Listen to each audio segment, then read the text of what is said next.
My name's Angelo, and welcome to We Want Picks. I'm going to break down the entire UFC 298 fight card, giving you my picks, predictions, and DraftKings plays. But before I do, let's look at the success that our premium members have been having playing DraftKings Fantasy. If you're new to these videos, this is a DraftKings Fantasy breakdown. I'm going to break down the entire card, tell you who I think is going to win, how, why, but I'm also going to talk about if that person should be in your DraftKings Fantasy lineup. These people, these $430,000 worth of winning people, won this money playing DraftKings Fantasy, and they did it all while being premium members. If you want to be a premium member, just go to WeWantPicks.com, click Become a Member at the top. It's $10 for an entire month. You're going to get 4 events for that $10 this month, and you're going to unlock all sorts of tools and insight to help you play DraftKings Fantasy. There's all sorts of bets and non-fantasy stuff there as well. Fantasy-wise, we have the DraftKings Lineup Optimizer. This will build DraftKings lineups for you. It'll build 150 lineups for you. You come in here, you click a few buttons, you click generate, and boom, there are your lineups. You can then use those to enter large field tournaments. If you've never used an optimizer and you don't know how, just click this video right here. It'll walk you through. This lineup optimizer will be preloaded with the best ownership projections in the game. If you know about DraftKings Fantasy and you play DraftKings Fantasy, you know how important these numbers are. You also will recognize that these are the best numbers on planet Earth.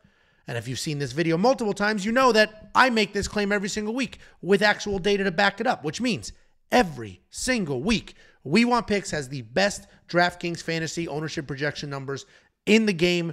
Period. End of story. There are companies like Osimo and Roto Grinders charging anywhere from $60 to $150 a month for these exact same tools. And clearly, the data isn't as good. You're also going to get a full DraftKings slate, meaning we're going to give you full breakdowns of who should be in your cash core lineups, who are the live underdogs you should look at, what the leverage plays are. This cheat sheet will be populated with the ownership projections, the scoring projections, and the leverage score before every card, usually Friday afternoons, depending on what time weigh-ins are and if there's chaos at the weigh-ins themselves. And then we go ahead and rank every single fighter by their salary by the type of entry you want to make. WeWantPicks.com, click Become a Member at the top. It's freaking $10 a month, and it is the greatest, the most comprehensive, the most robust service in this space. WeWantPicks.com, click Become a Member at the top. Let's go ahead and break down this card. There's only 12 fights. I am filming this before weigh-in, so let's all hope that there remains 12 fights and there's not a miss, because a pay-per-view with 10 or 11 fights kind of sucks. But we're going to break it down. We got Miranda Maverick opening up the card, taking on Andrea Lee. Miranda Maverick going to come forward, going to strike a little bit and look to wrestle. She is a grappler. She is a wrestler. She wants to get these fights to the ground. Are her takedowns spectacular? No. Is her striking spectacular? No. But is she busy? Is she tough? Does she stick with it? Absolutely 100% yes. And we saw that in the Priscilla Caceres fight. Took her down over and over again, 3 times officially. Ended up finishing her in that 3rd round. Tons of control time, almost 10 minutes of control time, and held her down and ground her out. The problem is if she cannot get takedowns like against Jasmine, because Jasmine's a very high-level wrestler, all of a sudden Miranda's in a striking match and her striking just isn't good enough to hang with some of these people. She did take down Shanna Young 5 times. She took down Mazzo 4 times. So she will stick to a wrestling game plan, and she has pretty decent control when she gets on the ground. While she does have plenty of submissions, they're all from top. None of these are off bottom. If she gets taken down, she's not throwing up an armbar. She's a come forward, bully, heavy top pressure control style fighter. She is taking on Andrea Lee. Okay, first thing to highlight, loss.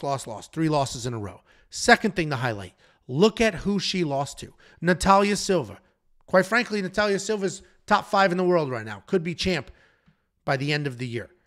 Macy Barber. A lot of people think Andrea Lee won that fight. You'll see the 5 takedowns and the more than 1 round of control time. And then Vivian Araujo, who also doesn't suck. All of these women are ranked in the top 15. All of these were good fights for the most part. So I do think people just seeing Andrea Lee 0-3 in her last 3 or 2-3 in her last 5 are just writing her, she sucks. Miranda Maverick, huge favorite. So what I will caution you here is Andrea Lee is a good fighter. She's a dynamic striker, has pretty good takedown defense, very good at the basics, and she is tough. She's also starting to work in her own takedowns, the 5 against Macy Barber. And as we know, as I mentioned, If Miranda Maverick can't get takedowns, she's in a striking match with the better striker here. So while I do think Miranda Maverick wins, and we'll go look at her scoring again real quick, and I do think the $8,900 is expensive, in her wins, she does put up those numbers because of the grapple-heavy approach. So Miranda Maverick at $8,900, if you think she wins, which I do, and you think she's going to have a grapple-heavy game plan, which she needs to, is probably going to be worth the money. But Andrea Lee is much better than the 3 losses in a row. Then we have Oban Elliott taking on Val Woodburn. This is going to be a pick-your-side kind of fight. Oban Elliott, no statistics here. He is making his official UFC debut.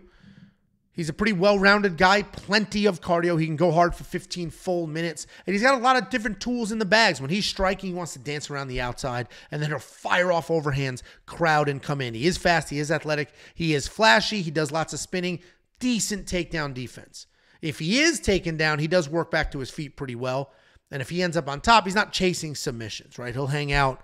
He'll look for some control and work from there. Pretty well-rounded guy, and he can grind out wins. Not amazing anywhere. He is taking on Val Woodburn. The only experience we have with Val in the UFC is the almost immediate, instant, half-a-second loss to Bo Nickal. But let's remember, he took that fight on like 1 day notice. Insanely short notice against the most hyped prospect in the world right now. And on a pay-per-view main card. So all of a sudden, Val Woodburn, who's a regional guy, who only has 7 fights under his belt, is fighting the most hyped middleweight prospect on planet Earth on a major pay-per-view main card.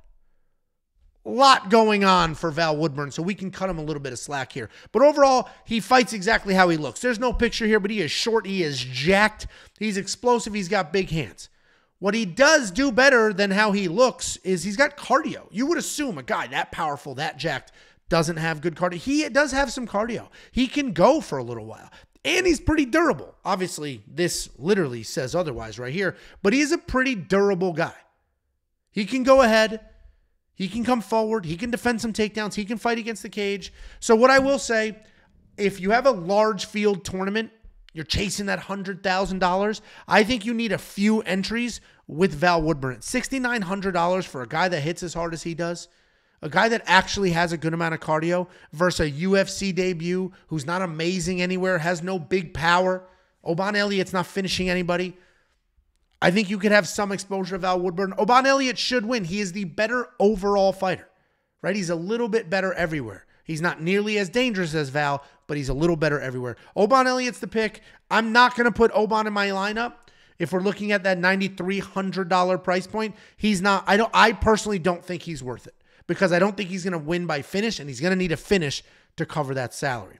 Then we got Danny Barlow versus Josh Quinlan. This is a battle of the Contender Series striker prospects. Danny Barlow, coming off the Contender Series, overall solid guy, really fun to watch. He's a rangy striker. He does have some very real power as well. He wants to hang out on the outside, but he will enter the pocket, and he'll get there with lead uppercuts and hooks. Basically the way I beat Jacob. And if you want to watch that fight, Jacob and I fought. Jacob, the redhead that's like always nipping at your heels like a little rabid puppy. I fought him last Friday, a week ago today. We fought, recorded it. There is a video that we uploaded. You can check that out on the channel. Anyway, Danny Barlow enters the pocket the same way I did. Lead uppercut, lots of jabs. He'll throw a hook or two, but he likes to fight on the distance. And even though he has a bunch of early finishes, he does take his time, and he likes to wait for the shots. He's not just headhunting. He's got plenty of power, good, solid, accurate striking, and lots of really heavy kicks as well. Overall, a very dangerous guy. He's taking on Josh Quinlan. Josh Quinlan is also a very good striker himself. Josh Quinlan, you'll see, if you go look at his official record, not here in DraftKings, you'll see that he has a no contest on the Contender Series. That was also a knockout win. He knocked that dude out, and then they overturned it because he pissed hot. A little bit of a USADA banned substance type issue there. So he technically has got 3 fights in the UFC world, the UFC universe, 2 knockout wins, and a decision loss. The decision loss was his last fight, and it wasn't great. I'm going to be honest with you. It wasn't great because he is a dangerous striker. He does have some very real power. I mentioned he's got 2 knockouts overall. But the reality is, if he doesn't get his hands going, he doesn't stay busy, he can have some trouble, as he did against Trey Waters in his last fight. He just didn't let his hands go the way he should have. But he is a BJJ brown belt. He does actively compete in jiu-jitsu tournaments and competitions. So overall, Josh Quinlan, very good, also a well-rounded guy. But if he can't dictate the striking, he does struggle a little bit. We have a big favorite in this fight. You can see Josh Quinlan is only $7,500. And while I do think Danny Barlow should probably be the favorite, I do not think that he should be as big of a favorite as he is. I think Josh Quinlan has the jiu-jitsu tools. I think he obviously has incredible striking. I think Josh Quinlan is just as dangerous as anybody and just as dangerous as Danny Barlow. This should be a 50-50 fight. Josh Quinlan is another guy at his price point that could be worth it in your large tournament entries. Danny Barlow, at his price point, if he wins, he will put up those numbers. But what I will caution you with is these last couple of weeks, how bad have these UFC debuts been? None of them have looked great. Even Hyder Amel, who finished Fernie Garcia, was almost knocked out cold. Then we had Carlos Prates. If you just look at the box score, yeah, Carlos Prates won by knockout. It's not how that fight was going. So a lot of these Contender Series prospects making their UFC debuts not living up to the hype. Danny Barlow might be a little overhyped. Josh Quinlan, I think he makes a lot of sense at $7,500. I think that line is certainly wide. Then we have Mingyang Zhang. I mean, I'm going to do it 3 fights in a row. We're going to go with the underdog here. We got Mingyang Zhang, $8,400. Now, if Mingyang Zhang wins, he will put up real numbers because he likes to come forward. He'll box you up a little bit, and then he wants to drag you to the ground. Doesn't have the best wrestling, but he'll shoot his shots. He'll drag you to the ground if it's in a clinch. And once he gets on the ground, he will ground and pound. He will work on top. He will finish you. He has a 100% finish rate, and that is 50-50 split between knockouts and submissions. So Zhang Mingyang at $8,400, the same guy who just won the road to the UFC tournament, the same guy who comes forward, takes people down, and finishes them, at $8,400 might be the best value on this card. He just might be, but what I will caution you is his record is hollow. He fought a whole bunch of middleweights pretending to be light heavyweights, and he's finishing guys with losing records. He's now fighting Brendson Ribeiro, or Ribeiro. Brendson Ribeiro is dangerous. This is the best fighter that Mingyang has fought. Period. End of story. Because Brendson Ribeiro is an offensive striker. He's got good grappling. I emphasized offensive, right? I put a little bit of a K to offensive. Did that on purpose because he got no striking defense whatsoever. But he does come forward. He will bomb. If it gets on the ground, he is dangerous. If he's on top, he's dangerous off his back. He is a gamer. I'm going to say he's tough, but then I'm also going to tell you he's been finished in 5 of his 6 losses. So pick your side there. But Brendson Ribeiro is not a bum. He can strike. He can throw big, heavy punches. He can get his own takedowns. He can submit anybody. I think Zhang has a hollow record, but I do worry about Ribeiro's durability. This is another pick your side fight.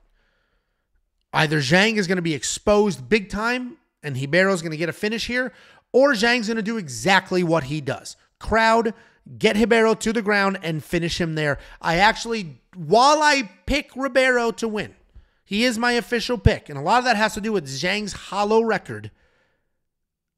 If I'm doing multiple entries, I'm going to have Zhang in front of him because at $8,400, he could put up 110 points. I do think Ribeiro wins. I do think we find out how hollow Zhang's record is, how it's really just regional, mid-sized guys that he beat up and pushed around like a bully, and I don't think that's going to happen with Ribeiro, a guy with his experience, a guy with his tools, and the danger that he possesses. Then we have Rinya Nakamura taking on Carlos Vera. Listen, if you're doing a cash lineup, meaning if you're building a single entry lineup and it's you versus some friends or a small 50-50, a double up, you got to have some Rinya in there. You have to. Because the dude will win, and you basically need guaranteed wins when you build those style lineups. What I will say, though, is if you spend $9,600, as you did in your last fight, and this son of a bitch puts up 85 points, I will write the angriest letter. The angriest letter. 85 points, you were $9,600. What are we doing? And that is because his control is good. And if he doesn't get a knockout on his feet, where he does have power and he can do that, his wrestling is so good, his jiu-jitsu is so good, his control is so good that he doesn't really have that, I need to go 1,000 miles an hour and finish this fight. He is perfectly fine cruising his way to a decision win. And we saw that in the Fernie fight. What I will say is Fernie is much tougher and much more dangerous than Carlos Vera. Carlos Vera is at the Ryan Hall gym of scooting your ass across the mat, pulling guard, and being a nerd. That's where he trains. That he has that nerdy BJJ in him. The Imanari roll nerd nonsense. He has that in him. His takedowns, not great. He actually will shoot a takedown and somehow end up on his back. His takedowns are not very good, but he's got that aggressive BJJ. He'll throw a whole bunch of stuff up. Rinya Nakamura should take down Carlos Vera at will. Rinya Nakamura could potentially knock him out on his feet, but Carlos Vera is very athletic. He's a short, thick guy, and he does move really well, and his striking is 1,000 times better than the rest of the people at that Ryan Hall gym. So while Rinya Nakamura is probably the safest bet on this card, the safest play on this card, the most expensive fighter on this card for a reason, there's a Hail Mary situation where Carlos Vera throws something up. Is it worth the money? Absolutely not. Then we have Justin Tafa taking on Marcos Rogerio de Lima. Marcos Rogerio de Lima, 38 years old, but at heavyweight, 38 years old isn't so bad. 38 years old isn't what it is at bantamweight. You can have a little bit of a longer career, but his chin was just tested. You can see Derek Lewis knocked him out. One significant strike landed, I think it's a gift. I don't think he landed a single significant strike. I think he landed 0 strikes. Derek Lewis ran across the cage, flew through the sky like a superhero, and that knee just blasted Rogerio de Lima in the face. I don't know when a strike would have been landed, unless they considered his head into the knee like a headbutt. I don't know when that significant strike landed. His chin was just tested, and it did just fail. Granted, that is Derek freaking Lewis. Marcos Rogerio de Lima, decent striker, decent grappler, big heavy guy, will have no problem leaning on you against the cage, dragging you to the ground, and working from there. We don't know what the chin is like now. Chin was decent before this. Is there permanent damage now? Is his chin a disaster now? Or is it like, yeah, of course he got knocked out by Derek Lewis. That's what Derek Lewis does. But Marcos Rogerio de Lima, overall well-rounded guy, tough guy, can grapple, can strike, can work in some wrestling, can do all the things. And he is priced at $8,500, which last time wasn't worth the money, but this time, let's talk about it. He's got Justin Tafa. Justin Tafa is going to scan, and I say Tafa, and everybody's like, it's Tafa. Tomato, tomato. Come on. We got Justin Tafa. This guy's a big, heavy, powerful striker. He's got a head like a brick.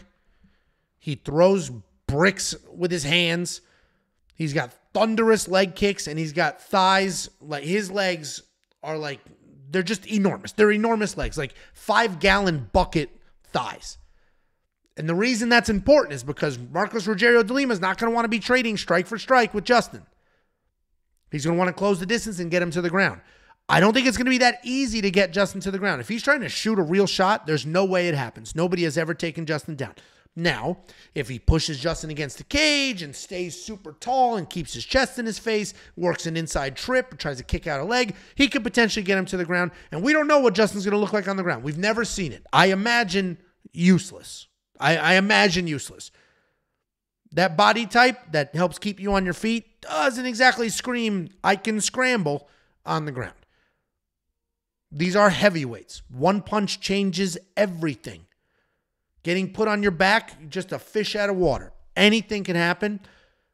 While I do think Justin Tafa wins the fight. Only because of the big, heavy power in his hands. Marcos was just knocked out. He is 38 years old. He might be a little gun-shy to engage. But that little gun-shy to engage, getting knocked out by Derek Lewis, might mean that he's going to come in here and just cover up like this, run across the cage, hold Justin against the cage, get rid of all the power and try to take him down. So I think Justin can win this fight. Of course, he has big power. Betting-wise, betting on Justin inside the distance, decision, no action, makes a little sense. He's tough. But Lima at $8,500 in your lineup could get the takedown, could get this done. I am going to avoid both sides of this fight because I'm typically a cash entry kind of guy. I'm going to avoid both sides of this fight. But again, some large field tournament, you're going to need exposure to both of them. Official pick, I'm going to say Justin. I think things are working a little more in his favor going into this fight. Obviously, the Austin Lane fight, he just had that knockout. Wasn't really letting his hands go, was getting touched up a little bit. But Austin Lane is a big, athletic, busy guy. Insanely athletic, very, very busy, super fast. So yeah, Justin was a little bit of a step behind. That's not Marcos. Marcos is like lumbering and labored and slow, very slow. He tries to slow down the pace of the entire fight. So Justin Tafa is going to be the pick. Be careful with your exposure in DraftKings Fantasy. Then we have Amanda Lemos taking on Mackenzie Dern. I'm going to try to keep the Mackenzie Dern hate to a minimum. But I will praise Amanda Lemos a little bit here. Amanda Lemos is a very dangerous striker. A very dangerous Muay Thai striker with super fast hands and a good amount of power. She also has some decent grappling as well. She can avoid most issues in BJJ, even snatch some things up if she wants to. And right now, her takedown defense is 55%. That is because Weili smoked her, just smoked her. But before that fight, her takedown defense was 81%. And I think you just have to remove the Weili fight from the equation here because Weili is just next level good. What I will say is, I went on and on about how Weili beat Amanda Lemos within an inch of her life. I mean, it was one of the worst beatings we've ever seen. Somebody commented, the way he's making that fight sound, that's not how that went. I thought Amanda looked good. Okay. In a 25-minute fight, Amanda Lemos landed 24 significant strikes. She didn't even land a strike a minute.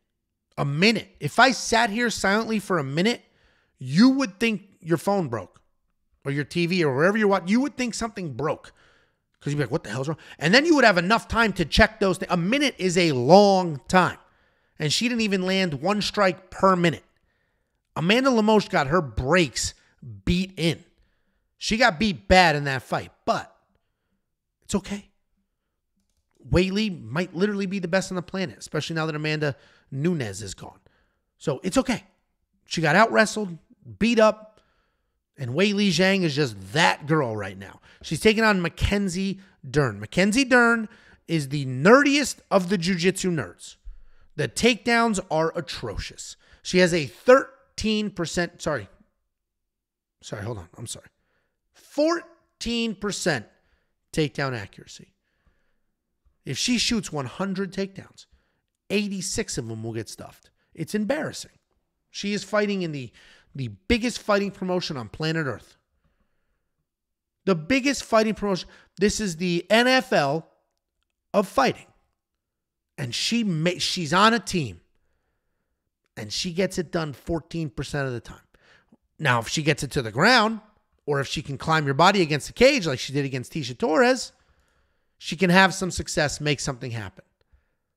Otherwise, she's like a child, begging you, like just trying to drag you to the ground, just being desperate and pathetic. Her striking in the Angela Hill fight, we're like, whoa, look at this, 126. Wow, a knockdown. All of a sudden, she looks good. And then Jessica Andrade beat the shit out of her. Yan Janan, like striking didn't look good there at all. Couldn't get the takedowns going. Yeah, she beat Tecia Torres, which is actually a quality win. But outside of that, what's she doing? What's she doing? It's a joke. It's an absolute joke. Mackenzie Dern could win this fight because Mackenzie Dern is the most dangerous grappler potentially in all of the UFC. Potentially. But without the takedown skills to get it to the ground, what's she doing? Without the threat of striking, what's she doing? Your grappling is useless if you can't wrestle people to the ground. Your grappling is useless if you can't set up those takedowns with some nice strikes. If you're touching people up, then you can squeak in a takedown. But if you possess no danger on your feet, then all people have to do is worry about, I just don't need to get taken down. And now Amanda Lemos can fight with her hands here. Not here. She can fight with her hands here. When's this fucking jackass going to shoot on me from 8 miles away? 14%. You got to go Amanda Lemos here. And feel free to edit the shit out of this if Mackenzie Dern pulls it off. But if she pulls it off, it's not going to be with her striking and it's not going to be with her wrestling. There'll somehow be a scramble and she'll snatch something up. And that's her best path to victory. Where I just had a wild lisp right there and I just kept moving. Hopefully nobody noticed. What is important to point out here is Mackenzie Dern is an insanely accomplished grappler. She's not like started grappling a little bit. Insane. One of the best female grapplers to do it. Insanely accomplished. You don't get there by being soft. Mackenzie Dern is not soft. While I shit on the skills, she is insanely tough. She puts in work. She has been training since she was a tiny little girl. So she is not soft. She's not afraid of competition. She's not afraid to get into a fight. She doesn't turn her head. She just doesn't work on the right skills. She's not on a good team, frankly. Somebody took the talent that is Mackenzie Dern and let it die. If Mackenzie Dern was on a proper team with proper coaching, I mean, now she's in a relationship with her coach. You can't be in a relationship with your coach. That guy has to objectively be like, your takedowns suck. He can't do that if he's like, hey, boo, looking good today. Let's go. This is a long-ass rant to say Amanda Lemos should win this fight, should absolutely dominate this fight. Obviously, the beating Amanda Lemos took, we don't know where she is mentally. I do think Mackenzie Dern just moves on from that. I think mentally, Mackenzie Dern's going to be the stronger fighter mentally. Skill for skill, Amanda Lemos is better in every single category except offensive grappling. Let's move on. I do feel, I mean, I've just been trashing her all week. And it sucks because she just so, the potential is just so incredible. And I think that's why I trash her, because the potential is so freaking good and she just doesn't live up to it. Then we have Anthony Fluffy Hernandez taking on Roman Kopylov. This is a battle of the styles. Anthony Hernandez, all grappler. Striking, not great. Takedowns, decent. Not awful. They're not Mackenzie Dern. They're not Merab. Somewhere in between that, and that's a spectrum. Anyway, Anthony Hernandez is a very tough, very good grappler who will come forward, strike just enough to create his openings and shoot a takedown. He averages about 7 takedowns per fight, and that tells you 2 things. 1, he can get takedowns. 2, he doesn't have much control. Even if you want to say, well, there's 3 rounds in a fight, okay, you get stood up twice. So we'll give you 3 takedowns. There's still 4 more takedowns. Fighters are still standing up on him 4 times if the fight goes the distance. And as we're seeing here, a lot of people are getting finished by Anthony Hernandez. He took down Shabazian, TKO'd him. Marc-Andre Barlow made something happen. The Rodolfo Vieira fight, I mean, he got 10-8'd in the first round and then just had the cardio, had the guts, stuck it out. Very dangerous grappler. If he gets this fight to the ground, he's going to have a ton of success. But getting it to the ground is not going to be the easiest thing to do. He's fighting Roman Kopylov. Roman Kopylov, a former professional kickboxer. Roman Kopylov, an insanely dangerous guy that not only can knock you out, he can knock you out late. 3rd round finish against Di Chirico. 2nd round, Ponahele. 2nd round, the hype prospect Ribeiro. 2nd round, the busted prospect Josh Freem. So Roman Kopylov is not a first-rounder bust guy. This is not Joe Pyfer. This is not a hyped guy that can't deal with pressure. This is not a guy that if he doesn't get a knockout, oh, I don't have a backup plan. Roman Kopylov is a very good, very fluid striker who can put on a beating for 3 full rounds and can survive a beating as well. All of these wins are not without adversity. He was in a little bit of trouble, and he works his way through it. He sorts it out, and he stays tough. He stays strong. He's a young, hungry guy with phenomenal kickboxing. I personally think Roman wins, and I think $7,400 makes a lot of sense. I think he can defend the takedowns, and I think he can pop back up. Anthony struggles with holding people down, and a Roman who's able to pop back up, defend the takedowns, and land the way he lands could absolutely win this fight and put up some very real numbers. And then that takes us to, that was the main card opener. So then that takes us to Merab Dvalishvili and Henry Cejudo. I'm going to hate this breakdown because I love Henry Cejudo, but Merab's going to win this fight. Merab should win this fight. 11 takedowns, 4 takedowns, 5 takedowns. The only person he didn't take down was Jose Aldo, and he had Jose Aldo against the cage the entire time. That Jose Aldo fight, Jose Aldo has maybe the best takedown defense on planet Earth. Literally. That's not the same takedown defense that Olympic gold medalist Henry Cejudo has. Merab is a takedown machine. Merab is a cardio machine. I don't even think he breathed with his mouth open in this win over Petr Yan. I think Merab comes forward, holds him against the cage over and over again, shoots takedown over and over again, gets multiple takedowns, and gets it done. Merab Dvalishvili is absolutely the pick. $8,600 makes a lot of sense. He is fighting, though, one of the greatest fighters in the 125-pound and 135-pound divisions. Henry Cejudo is a former two-division champion, former Olympic gold medalist wrestler. Henry Cejudo was that guy. And then you're going to see this 3-year gap. He beat Dominic Cruz, knocked him out. Dominic insists it was early. That's what started his feud. He hates some of the refs now. But the reality is Henry Cejudo was that guy. And a lot of people think it was a contract negotiation ploy to quote-unquote retire. And it might have been, but he did give up the best years of his life. He's now 37 years old, 36 years old. Did not look good in the Aljamain Sterling fight. I mean, look, it did not look great in the Aljamain Sterling fight. I actually think he did win this fight. I thought it came down to the 5th round. He got that 5th round.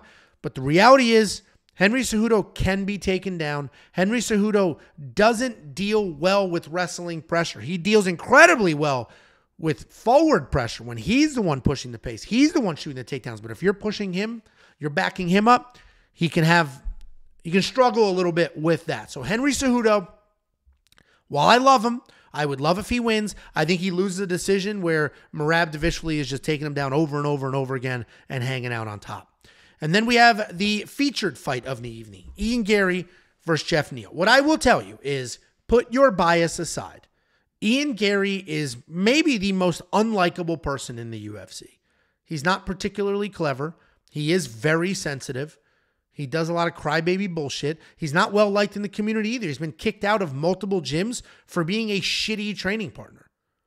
For just being a bad training partner, kicked out of multiple gyms. He's a selfish guy surrounded by drama and nonsense. So now we put that aside and we look at his skills. He's a very good fighter. Yes, he was dropped by Song Kanan. Yes, his UFC debut, he was touched up a little bit again by Williams. He was touched up. He got hit a little bit. And we're like, yeah, this dude's going to get knocked out eventually. And he might. And this might be the fight.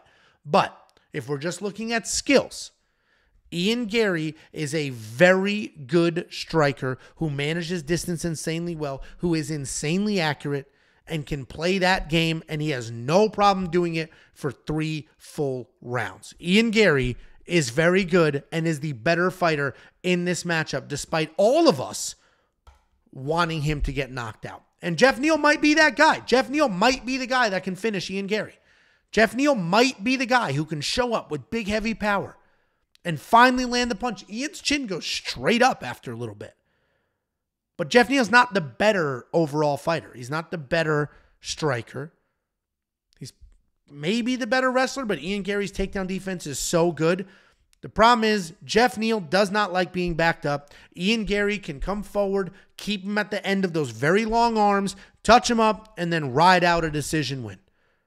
If you're on the Geoff Neal side, you're just waiting for one big punch because I don't think Geoff Neal can win a decision here. So Ian Garry's going to have to be the pick, but if we go back and we look at how well he scores, in decisions, it's not great because it's just pot shot, pot shot, pot shot, hanging on the outside. There's my shot, there's my shot.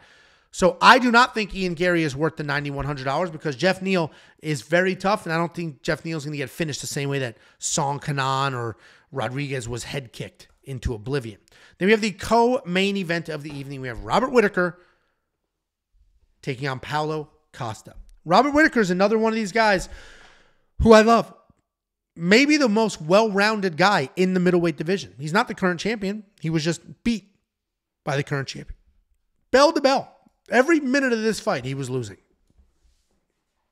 But he is insanely well-rounded. He is a very, very good striker. A very good wrestler. Great footwork. Great movement. But he's getting a little older. He's got some miles on him. He's been knocked down many times. Finally just got finished. Well, he's been finished before, but finally just got finished. Robert Whittaker while I think he wins this fight, is not a finisher. He's a very technical decision assassin kind of guy. And the points reflect that. 53 points in a 5-round. Yes, it was a loss, but 53 points there. 73 points in this decision. 88 points in this decision. 83 points in a 5-round decision. Robert Whittaker isn't a numbers guy because while he does have some takedowns, there's not a ton of them. And it only works against certain people. Yeah, he took down Israel Adesanya 4 times. And Kelvin Gastelum's a very good wrestler, but his takedown defense has always been suspect.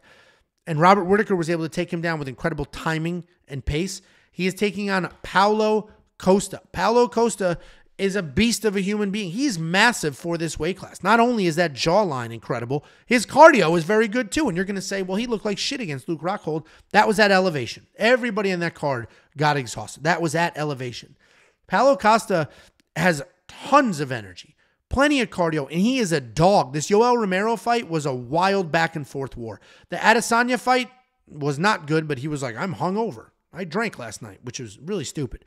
The Marvin Vettori fight, he put up 73 points in a freaking loss. And the problem is that's Marvin Vettori. If Robert Whittaker had Marvin Vettori's chin, Robert Whittaker would be the champ forever.